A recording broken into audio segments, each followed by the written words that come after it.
Thank you so much. Thank you so much, Neha, for what a wonderful introduction.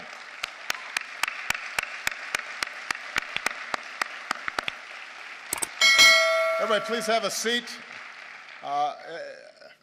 Nothing fills me with more hope than when I hear incredible young people like Neha and all the outstanding work that she's doing on behalf of India's youth and for representing this nation's energy and its optimism and its idealism.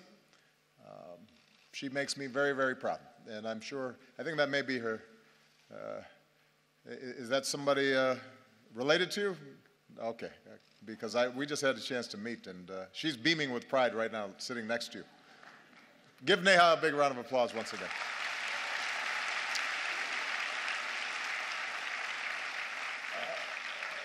Distinguished guests, ladies and gentlemen, to all the students and young people who are here today, to the people of India watching and listening across this vast nation, I bring the friendship and the greetings of the American people. On behalf of myself and Michelle, thank you so much for welcoming us back to India. Bahut dhanyavad.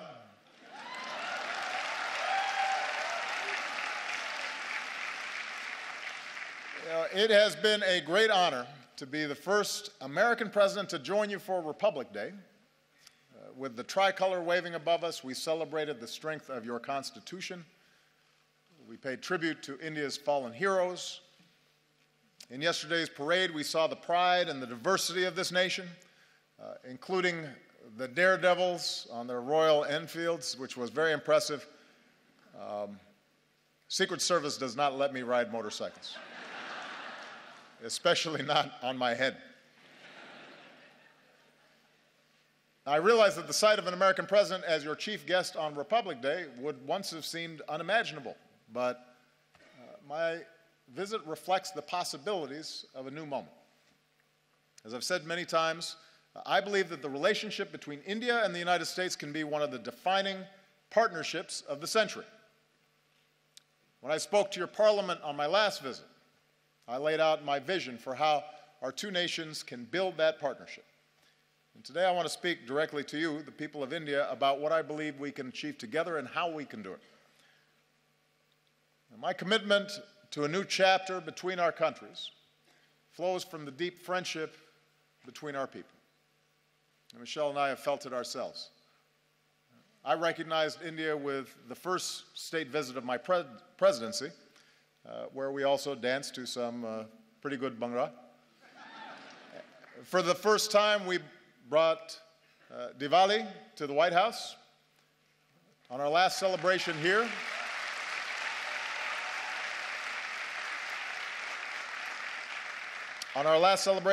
we celebrated the Festival of Lights in Mumbai. We danced with some children. Unfortunately, we were not able to schedule any dancing this visit. Señorita, bude desho me. You know what I mean. So,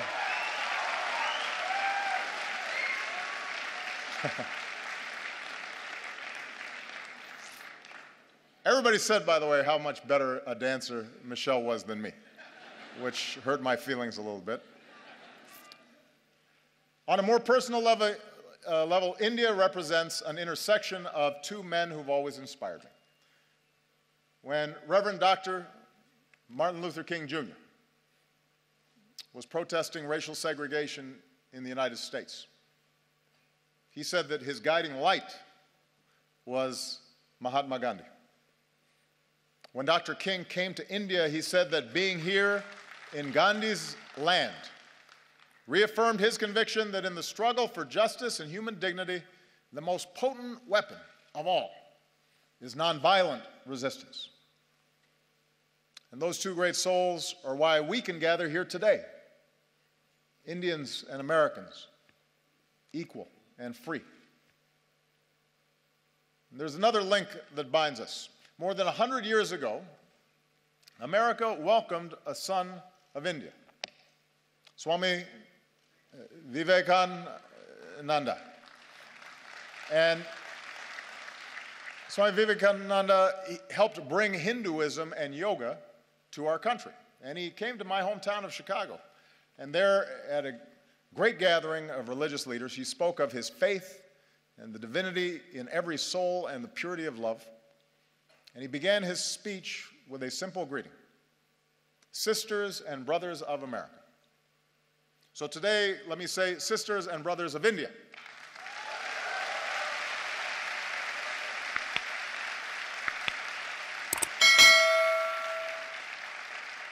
My confidence in what our nations can achieve together is rooted in the values that we share.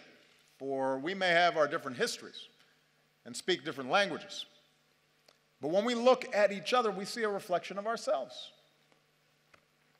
Having thrown off colonialism, we created constitutions that began with the three same words: we the people. As societies that celebrate knowledge and innovation, we transformed ourselves into high-tech hubs of the global economy. Together, we unlocked new discoveries, from the particles of creation to outer space. And we are among the few nations to have gone to both the moon and to Mars.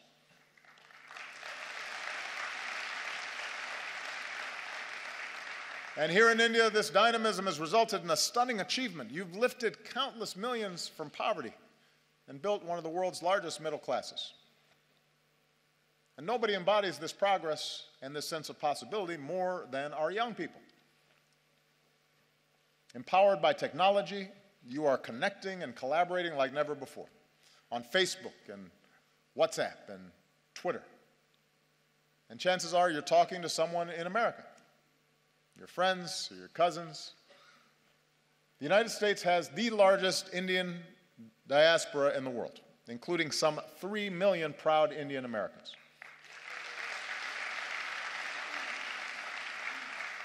And they make America stronger, and they tie us together. Bonds of family and friendship that allow us to share in each other's success. So for all these reasons, India and the United States are not just natural partners. I believe America can be India's best partner. I believe that.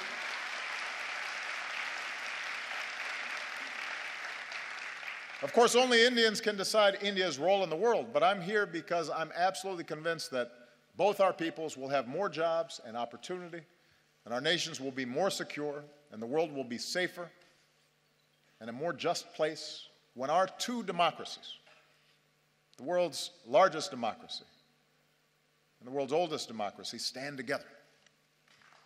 I believe that. So here in New Delhi, Prime Minister Modi and I have begun this work anew, and here's what I think we can do together. America wants to be your partner as you lift up the lives of the Indian people and provide greater opportunity. So working together, we're giving farmers new techniques and data, from our satellites to their cell phones, to increase yields and boost incomes. We're joining you in your effort to empower every Indian with a bank account. And with the breakthroughs we achieved on this visit, we can finally move toward fully implementing our civil nuclear agreement, which will mean more reliable electricity for Indians and cleaner non-carbon energy that helps fight climate change.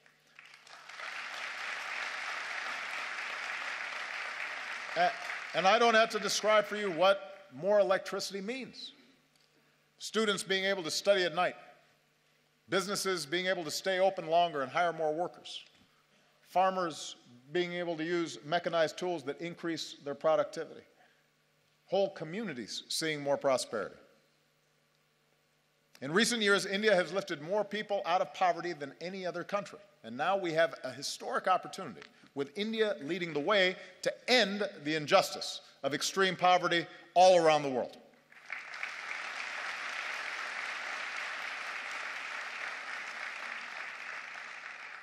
America wants to be your partner as you protect the health of your people and the beauty of this land, from the backwaters of Kerala to the banks of Ganga.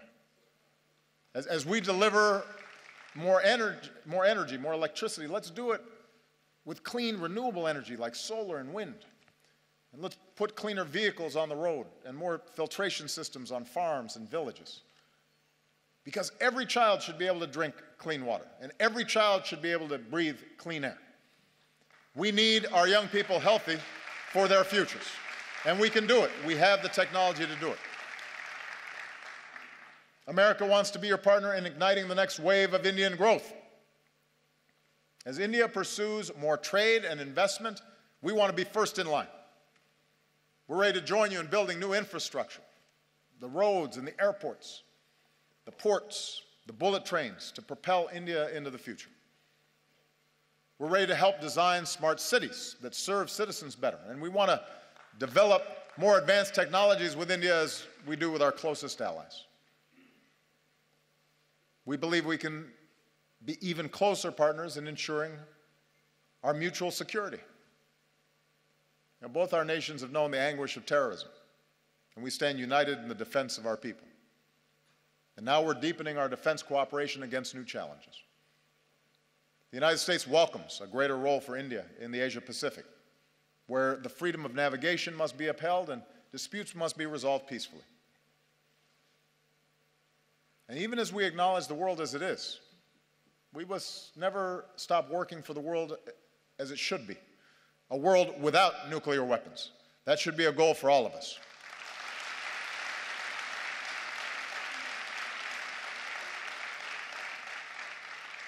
I believe if we're going to be true global partners, then our two nations must do more around the world together. So to ensure international security and peace, multilateral institutions created in the 20th century have to be updated for the 21st. And that's why I support a reformed United Nations Security Council that includes India as a permanent member.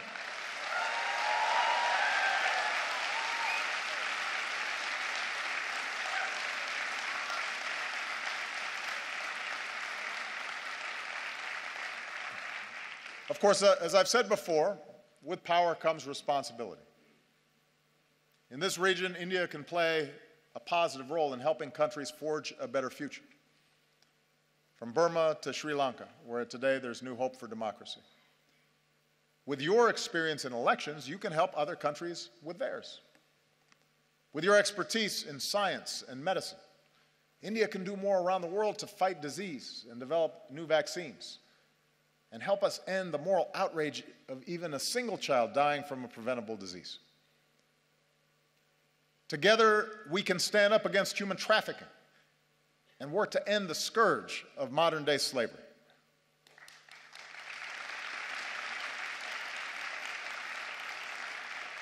And being global partners means confronting the urgent global challenge of climate change.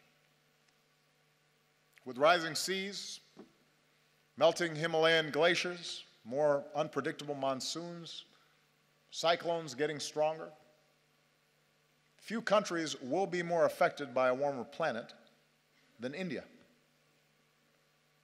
Now, the United States recognizes our part in creating this problem, so we're leading the global effort to combat it. And today I can say that America's carbon pollution is near its lowest level in almost 2 decades. I know the argument made by some that it's unfair for countries like the United States to ask developing nations and emerging economies like India to reduce your dependence on the same fossil fuels that help power our growth for more than a century. But here's the truth. Even if countries like the United States curb our emissions, if countries that are growing rapidly like India, with soaring energy needs, don't also embrace cleaner fuels, then we don't stand a chance against climate change. So we welcome India's ambitious targets for generating more clean energy.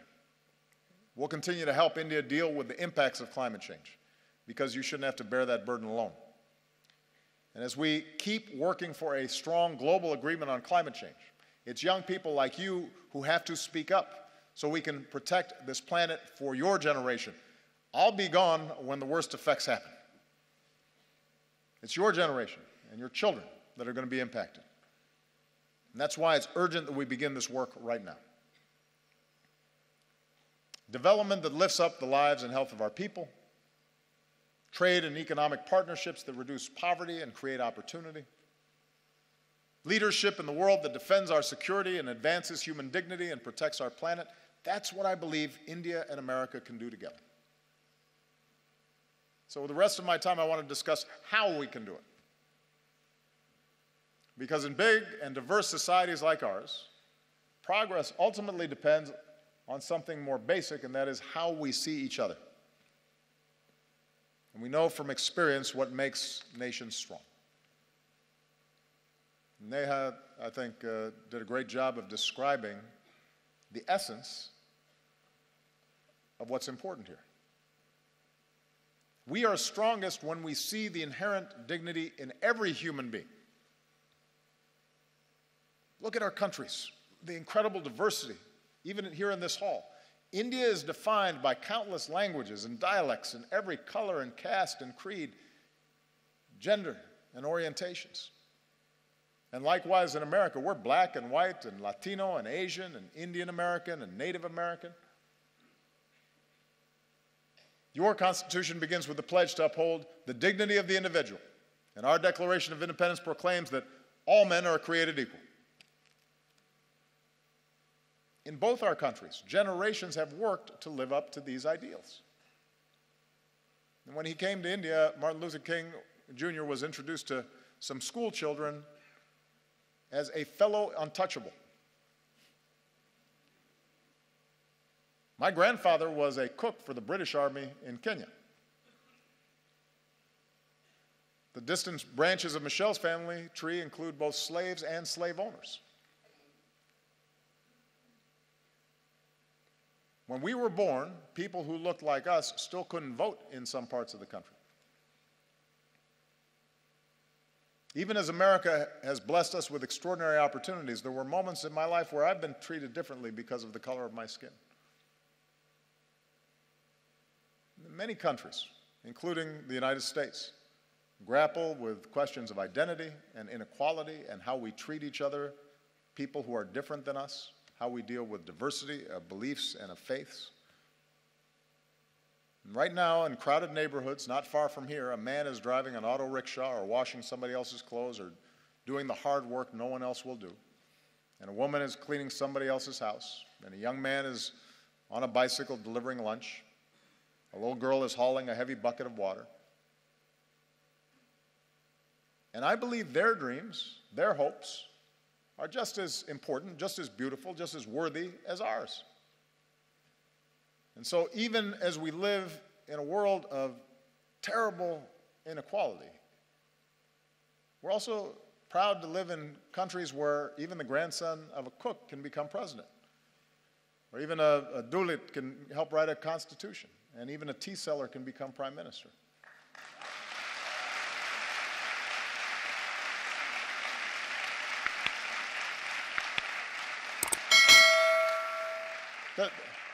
The point is that the aim of our work must be not to just have a few do well,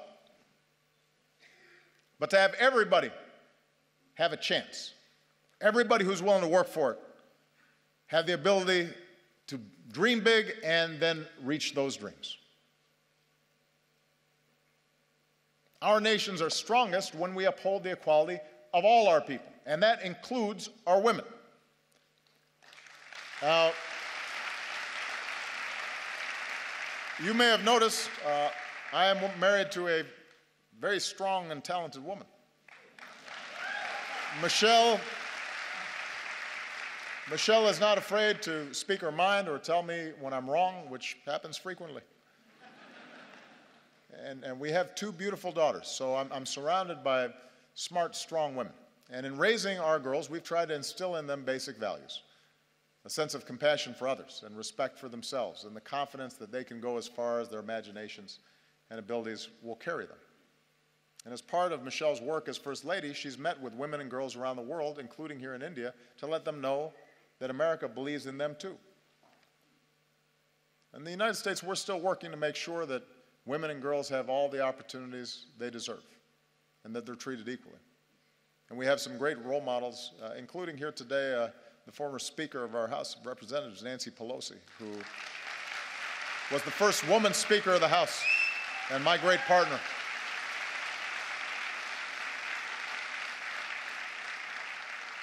And here in India, it's the wives and the mothers who so often hold families and communities together. Indian women have shown that they can succeed in every field, including government, where many of your leaders are women. And the young women who are here today are part of a new generation that is making your voice heard and standing up and determined to play your part in India's progress. And here's what we know. We know from experience that nations are more successful when their women are successful. When girls go to school, this is one of the most direct measures of whether a nation is going to develop effectively is how it treats its women. When a girl goes to school, it doesn't just open up her young mind, it benefits all of us because maybe someday she'll start her own business or invent a new technology or cure a disease. And when women are able to work, families are healthier and communities are wealthier and entire countries are more prosperous. And when young women are educated, then their children are going to be well educated and have more opportunity. So if nations really want to succeed in today's global economy, they can't simply ignore the talents of half their people. And as husbands and fathers and brothers, we have to step up because every girl's life matters. Every daughter deserves the same chance as our sons. Every woman should be able to go about her day, to walk the streets or ride the bus and be safe and be treated with respect and dignity. She deserves that.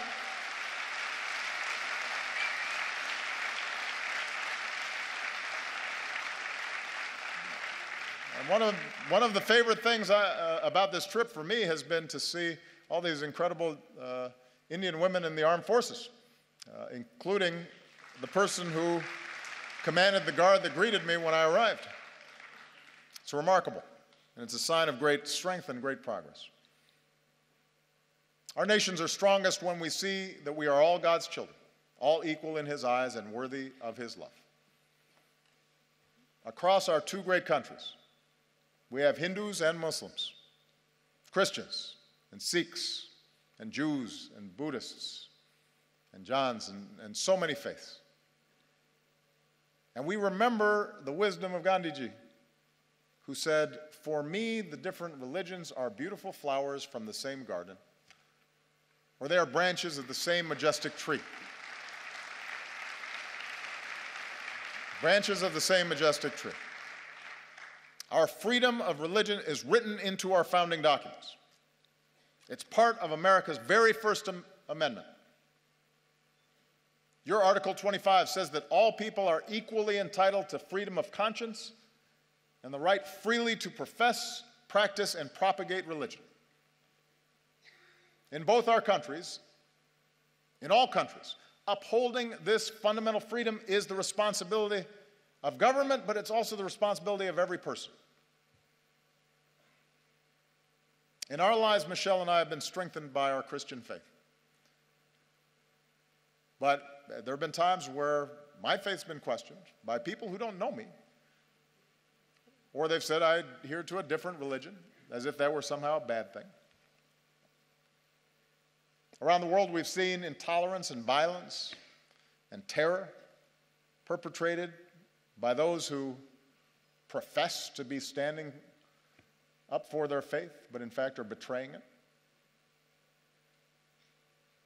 No society is immune from the darkest impulses of man, and too often religion has been used to tap into those darker impulses as opposed to the light of God. 3 years ago in our state of Wisconsin, back in the United States, a man went into a Sikh temple and in a terrible act of violence killed 6 innocent people, Americans and Indians. And in that moment of shared grief, our two countries reaffirmed a basic truth, as we must again today, that every person has the right to practice their faith how they choose, or to practice no faith at all, and to do so free of persecution and fear and discrimination.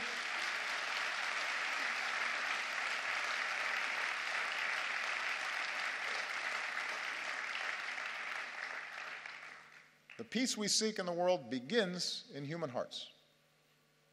And it finds its glorious expression when we look beyond any differences in religion or tribe and rejoice in the beauty of every soul. And nowhere is that more important than India, Nowhere is it going to be more necessary for that foundational value to be upheld.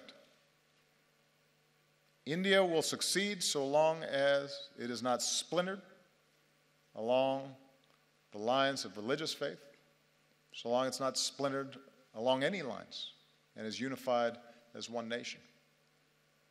And it's when all Indians, whatever your faith, go to the movies and applaud actors like Shah Rukh Khan, and when you celebrate athletes like Milkha Singh or Mary Kom. And every Indian can take pride in the courage of a humanitarian who liberates boys and girls from forced labor and exploitation, who's here today. Kailash Satyarthi, our most recent winner of the Nobel Prize for Peace. So that's what unifies us. Do we act with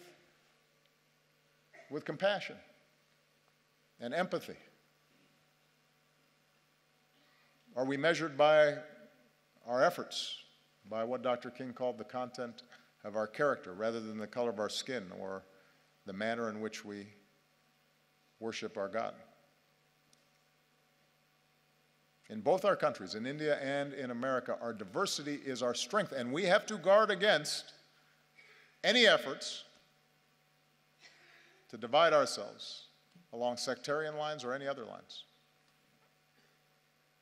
And if we do that well, if America shows itself as an example of its diversity and yet the capacity to live together and work together in common effort, in common purpose, if India, as massive as it is, with so much diversity, so many differences, is able to continually affirm its democracy, that is an example for every other country on earth.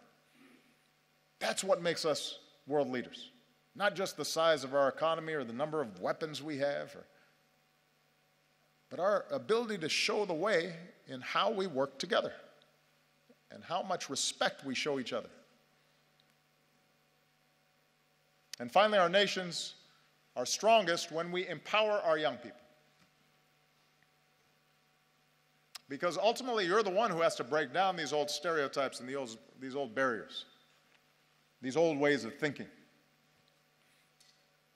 You know, prejudices and stereotypes and assumptions, those are what happens to old minds like mine. You know, I'm getting gray hair now. I was more youthful when I first started this office. And that's why young people are so important in these efforts. You know, here in India, most people are under 35 years old. And India is on track to become the world's most populous country. So young Indians like you aren't just going to define the future of this nation, you're going to shape the world. Like young people everywhere, you want to get an education and find a good job and make your mark, and it's not easy. But in our two countries, it's possible.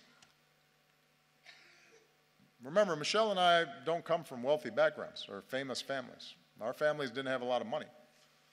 We did have parents and teachers and communities that cared about us, and with the help of scholarships and student loans, we were able to attend some of the best schools in the world. Without that education, we wouldn't be here today. So whether it's in America or here in India or around the world, we believe young people like you ought to have every chance to pursue your dreams as well. So as India builds new community colleges, we'll link you with our own, so more young people graduate with the skills and training to succeed. We'll increase collaborations between our colleges and universities and help create the next Indian Institute of Technology. And we'll encourage young entrepreneurs who want to start a business. And we'll increase exchanges because I want more American students coming to India and more Indian students coming to America.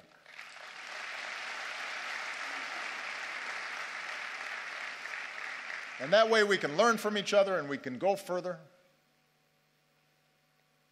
Because one other thing we have in common, Indians and Americans are some of the hardest working people on earth.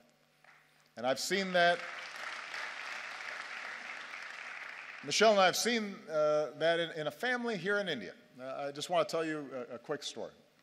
On our last visit here, we visited Humayun's tomb. And while we were there, we met some of the laborers who are the backbone of this nation's progress. We met their children and their families as well, and some wonderful young children with bright smiles, sparks in their eyes. And one of the children we met was a boy named Vishal.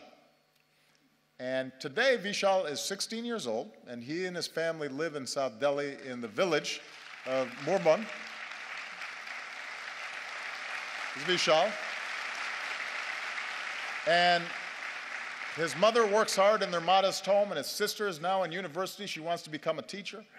His brother is a construction worker earning his daily wage. And his father works as a stone layer farther away, but sends home what little he makes so Vishal can go to school. And Vishal loves math, and mostly he studies. And when he's not studying, he likes watching Kubudi. And he dreams of someday joining the Indian Armed Forces. And we're grateful that Vishal and his family joined us today. We're very proud of him because he's an example of the talent that's here. And then Vishal's dreams are as important as Malia and Sasha's dreams, our daughters. And we want him to have the same opportunities. Sisters and brothers of India. Now, we are not perfect countries, and we've known tragedy and we've known triumph. We're home to glittering skyscrapers, but also terrible poverty, and new wealth, but also rising inequality. We have many challenges in front of us. But the reason I stand here today, and I'm so optimistic about our future together, is that despite our imperfections, our two nations possess the keys to progress in the century ahead. We vote in free elections. We work and we build and we innovate. We lift up the least among us. We reach for heights previous generations could not even imagine. We respect human rights and human dignity, and it is recorded in our constitutions. And we keep striving to live up to those ideals put to paper all those years ago. And we do these things because they make our lives better and safer and more prosperous, but we also do them because our moral imaginations extend beyond the limits of our own lives. And we believe that the circumstances of our birth need not dictate the arc of our lives. We believe in the father working far from home, sending money back so his family might have a better life. We believe in the mother who goes without so that her children might have something more. We believe in the laborer earning his daily wage and the student pursuing her degree. And we believe in a young boy who knows that if he just keeps studying, if he's just given the chance, his hopes might be realized too. We are all beautiful flowers from the same garden, branches of the same majestic tree. And I'm the first American president to come to your country twice, but I predict I will not be the last, because as Americans, we believe in the promise of India. We believe in the people of India. We are proud to be your friend. We are proud to be your partner as you build the country of your dreams. Jai Hind. Thank you. Jai Hind.